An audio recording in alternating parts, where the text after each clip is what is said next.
رات کے 2 بجے تھے۔ میں اس کے گھر میں تھا، لیکن جب میں نے باہر جھانکا وہاں کوئی گھر نہیں تھا، صرف ویران پہاڑ۔ یہ کہانی احسن کی ہے، 28 سالہ نوجوان جو اسلام آباد میں رہتا تھا۔ اسے پہاڑوں سے محبت تھی۔ ہر چھٹی میں وہ مری ناران کہیں نہ کہیں چلا جاتا۔ دسمبر 2021 کی بات ہے۔ احسن نے سوچا چلو مری چلتے ہیں، اکیلے اپنی مرضی کا مالک۔ صبح سویرے نکلا، دوپہر تک مری پہنچ گیا۔ مال روڈ پر چائے پی، پھر فوٹوز بنائی۔ شام کے 4:30 بجے تھے۔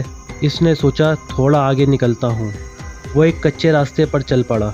راستہ تنگ تھا لیکن خوبصورت، دونوں طرف برف، نیچے سبز وادیاں۔ وہ چلتا رہا، گھنٹہ گزر گیا، 2 گھنٹے۔ پھر اسے محسوس ہوا کہ راستہ پتلا ہوتا جا رہا ہے، درخت گھنے ہوتے جا رہے ہیں۔ وہ رکا، ادھر ادھر دیکھا، واپس مڑا تو سامنے 2 راستے تھے۔ کون سا صحیح ہے اسے یاد نہیں آ رہا تھا۔ موبائل نکالا، نقشہ دیکھنے لگا۔ نیٹ ورک نہیں تھا، بالکل خالی، کوئی سگنل نہیں۔ وہ گھبرانے لگا، راستہ ڈھونڈتا رہا۔ سورج ڈوبنے لگا تھا۔ پہاڑوں میں رات جلدی آتی ہے۔ ٹھنڈ بڑھنے لگی، اندھیرا گہرا ہونے لگا۔ وہ تھک کر ایک پتھر پر بیٹھ گیا۔ تب اسے دور ایک روشنی نظر آئی، پہاڑی کی طرف پیچھے سے، ہلکی سی ٹمٹماتی ہوئی۔ وہ اٹھا، روشنی کی طرف بڑھنے لگا۔ پتھریلا راستہ تھا، گرتا سنبھلتا آگے بڑھا۔ قریب پہنچا تو دیکھا ایک چھوٹا سا مکان تھا، پرانا، پتھر اور لکڑی سے بنا ہوا۔ اندر دیا جل رہا تھا۔ اس نے دستک دی، کوئی جواب نہیں۔ پھر دستک دی، دروازہ آہستہ سے کھلا۔ سامنے ایک بوڑھا شخص کھڑا تھا، بہت بوڑھا، سفید داڑھی، سفید کپڑے، آنکھیں گہری، بہت گہری۔ بوڑھے نے کہا، بیٹا اتنی رات کو یہاں کیسے؟ اندر آؤ، ٹھنڈ بہت ہے۔ احسن نے ساری بات بتائی۔ راستہ بھول گیا ہوں، رات گزارنی ہے، صبح چلا جاؤں گا۔ بوڑھا مسکرایا، ایک عجیب سی مسکراہٹ، بولا، آؤ بیٹا آؤ، مہمان ہو۔ احسن اندر گیا۔ مکان چھوٹا سا تھا، ایک کمرہ، ایک پرانی چارپائی، ایک مٹی کا چولہا، دیواروں پر پرانی تصویریں۔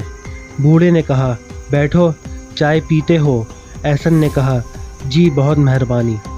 بوڑھے نے چائے بنائی، مٹی کے کپ میں دی۔ احسن نے پینا شروع کی۔ چائے عجیب سی تھی، خوشبو تیز، ذائقہ مختلف، لیکن گرم تھی، آرام ملا۔ اس کی نظر دیوار پر لگی تصویروں پر گئی۔ ایک تصویر میں وہی بوڑھا تھا، جوان تھا، اس کے ساتھ کچھ لوگ تھے، پرانے زمانے کے کپڑے۔ اس نے پوچھا، یہ تصویر کب کی ہے؟ بوڑھے نے جواب دیا، بہت پرانی ہے بیٹا، بہت پرانی، جب یہاں برف نہیں پڑتی تھی۔ رات گہری ہوئی، بوڑھا باتیں کرنے لگا، لیکن باتیں عجیب تھیں۔ تم جانتے ہو بیٹا، یہ پہاڑ بہت پرانے ہیں، بہت کچھ دیکھا ہے انہوں نے۔ لوگ آئے گئے، کتنے ہی یہاں کھو گئے، کتنے ہی واپس نہیں آئے۔ احسن نے کہا، آپ یہاں اکیلے رہتے ہیں؟ بوڑھا کچھ دیر خاموش رہا، پھر بولا، اکیلے نہیں بیٹا، اکیلے نہیں، میرے ساتھ بہت سے ہیں، تم انہیں دیکھ نہیں سکتے، وہ صرف رات کو آتے ہیں۔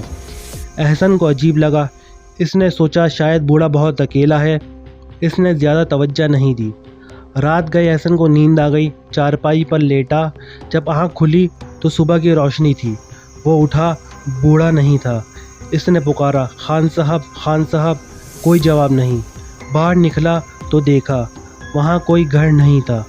جب رات کو گھر تھا وہاں صرف پتھر تھے، پرانے پتھر، اور ان پتھروں کے درمیان مٹی کے کپ کے ٹکڑے پڑے تھے، وہی کپ جس میں اس نے چائے پی تھی۔ وہ پاگلوں کی طرح بھاگا، نیچے کی طرف پتھروں سے گرتا سنبھلتا۔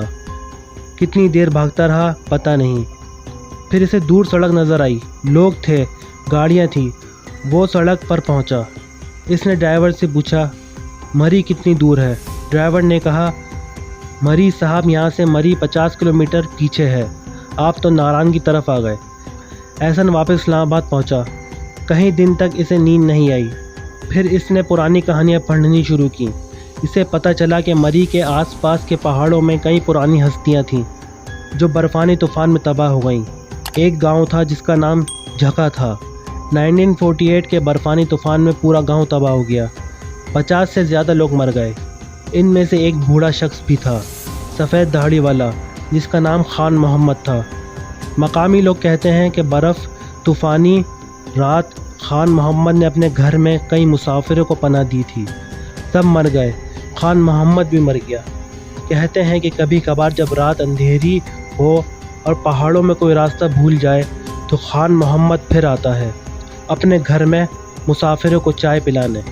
احسن کبھی واپس نہیں گیا، لیکن وہ کہتا ہے جب بھی وہ چائے پیتا ہے اسے مٹی کے کپ کا ذائقہ یاد آ جاتا ہے، وہ عجیب سی خوشبو، وہ بوڑھے کی مسکراہٹ، اور وہ سوچتا ہے اگر وہ بوڑھا واقعی 1948 میں مر گیا تھا تو اس نے 2021 میں چائے کس کے ساتھ پی۔